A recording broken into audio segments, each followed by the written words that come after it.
Really famous story that I've been hearing in Thailand, and I want to share it with the whole world if I could. This is a story about the Buddha and a homeless man. One day there was a homeless man, and he's been trying to gather food, and he keeps noticing every day his food disappears. One day he caught the mouse that kept stealing his food, and he asked the mouse, "Why are you stealing from me?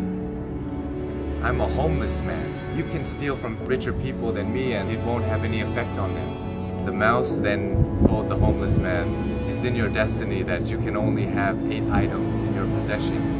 No matter how much you beg, no matter how much you gather, this is all you'll be able to have." The homeless man was shocked and said, "Why is that my destiny?" And the mouse said, "I don't know. You should try and ask the Buddha."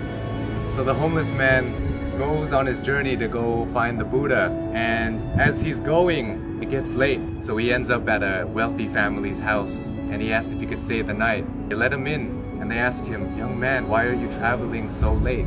And he answered, "I have a question for the Buddha, and tomorrow I'll be on my way." The family then says, "Can we give you a question to ask the Buddha? We have a 16-year-old daughter who can't speak. We just want to ask, what do we have to do to make her speak?" So the homeless man thanks them for shelter and tells them, "Of course, I'll ask your question for you." So the next morning he goes and continues his journey and sees a sea of mountains that he has to cross. He climbs up one mountain and he meets a wizard. And the wizard decides to use his staff to take the young man and himself, fly them across the sea of mountains. And the wizard asks the young man, "Where are you going? Why are you deciding to cross these mountains?" And the young man said, "I'm going to ask the Buddha a question about my destiny." The wizard then says, "Can I please give you a question to ask the Buddha? I've been trying to go to heaven for 1,000 years. According to my teachings, I should be able to go to heaven now. Can you please ask the Buddha, what do I have to do to get to heaven? Of course, I'll ask your question for you." And as he continues on his journey, he runs into his last obstacle, which is a river that he cannot cross. Luckily, he meets a giant turtle who decides to take him across the river. And as they're crossing the river, the turtle asks, "Where are you going?" "I'm going to see the Buddha. I'm going to ask him a question about my destiny." The turtle then says, "Can you please ask a question for me too? I've been trying to become a dragon for 500 years. According to my teachings, I should have become a dragon by now. Can you please ask the Buddha, what do I have to do to become a dragon?" So the young man thanks the turtle for taking him across the river and says, "Of course, I'll ask your question for you." The homeless man finally meets the Buddha, and the Buddha tells everybody, "I will answer 3 questions for everybody here, but only 3 questions." And the young man is shocked.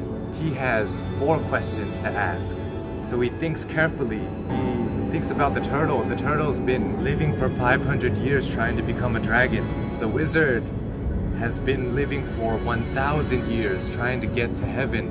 And that young girl is going to have to live her whole life being unable to speak. And then he looks at himself and he says, "I'm just a homeless beggar. I can just go back home and continue begging." So as he looks at everybody else's problems, his problem suddenly seems so small. So he feels sorry for the turtle, the wizard, and the young girl, and decides to ask all of their questions. So he asks the Buddha, and the Buddha answers. The turtle is unwilling to leave his shell. As long as he's unwilling to leave the comfort of his shell, he will never become a dragon. The wizard always carries his staff and never puts it down. It acts as an anchor, keeping him from heaven. And as for the girl, she'll be able to speak when she meets her soulmate. So the homeless man bowed to the Buddha and went on his journey back home. He reunites with the turtle and he tells the turtle, "Hey, you just have to take off your shell and you become a dragon." The turtle then takes off his shell, and inside his shell were priceless pearls found in the deepest parts of the ocean. And he gives it to the homeless man and tells him, "Thank you. I no longer need this because I'm now a dragon." He flies away. The homeless man reunites with the wizard on the top of a mountain and says, "Hey, you just have to put down your staff, then you'll be able to go to heaven."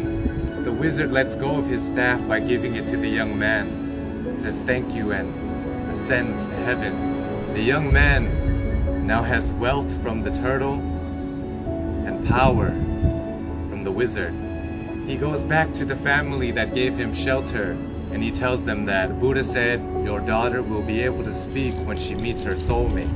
And at that moment, the daughter came downstairs and said, hey, is that the man that was here last week?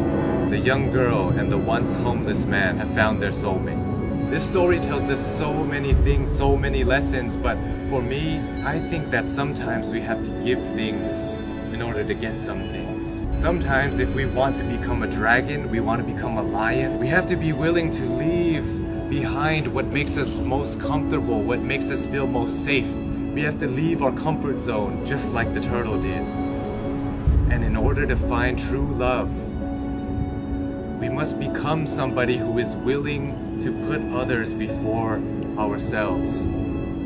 When you're alone and when you're lost in your thoughts, sometimes your problems seem so big and it may seem like it's the end of the world, but if we look at other people's lives, other people who don't have as much opportunity as us and who have it worse than us, sometimes it makes our problems seem so much smaller. And if we're willing to lend a hand to those who are struggling more than us, willing to help them, it may change the course of your life, your destiny, and the universe may repay you in such a way that you never would have imagined. It will come back to you. All the good that you do in the world will come back to you. If you're going through hard times right now, I hope this story helps. My name is Sean Buranahiran. I love you all, and I hope you have a wonderful, wonderful life. สวัสดีครับ